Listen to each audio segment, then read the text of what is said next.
নেই বৃষ্টি, নেই বিদ্যুৎ সংযোগ, তবুও দিনরাত পানি বের হচ্ছে অটোকল বা জাদুর কল দিয়ে। তীব্র তাপপ্রবাহ এবং প্রচণ্ড খরায় এই সময়ে পানি সংকটে থাকে এ অঞ্চল। বৃষ্টির জন্য বাসিন্দারা প্রার্থনা করে এলেও এবার সীমান্তের চিত্র পুরো ভিন্ন। অবিশ্বাস্য হলেও সত্য, স্থানীয়রা প্রায় ৩০ বছর ধরে কোনো পাম্প ছাড়াই দিনরাত ব্যবহার করছেন এই পানি। তাদের কাছে এই পানি জাদুর কল বা অটোকল হিসেবে পরিচিতি পেয়েছে।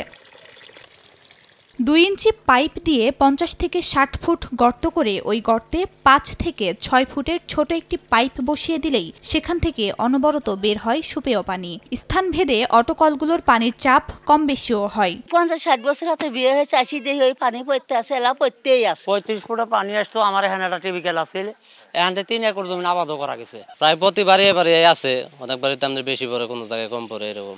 খাওয়ার পানি থেকে শুরু করে গৃহস্থালির সব কাজে এই পানি ব্যবহার করছেন বাসিন্দারা। শুধু তাই নয়, অনবরত মাটির নিচ থেকে বের হওয়া এই পানি চাষাবাদের কাজেও ব্যবহার করা হচ্ছে।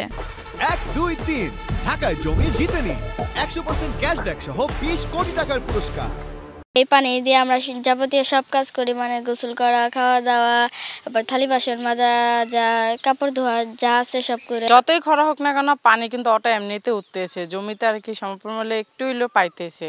অন্যান্য জায়গাতে তো দেখাইতেছে যে পানির অভাবে অনেক জমিন শুকিয়ে যেতেছে, কিন্তু আমাদের এখানে আল্লাহর রহমতে যে পানি নিচ থেকে উঠতেছে, আমরা অটোভাবে যে জমি কিছু পরিমাণ পানি পাইতেছে। অনেক টাকা খরচ হইতো, তারপরে যে বৃষ্টি নাই, তারপরে যে পড়ছে এইভাবে পানি অত কলে সারা বছরই বের হয়।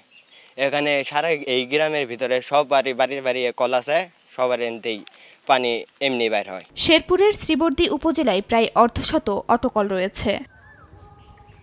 সময় সংবাদ, শেরপুর।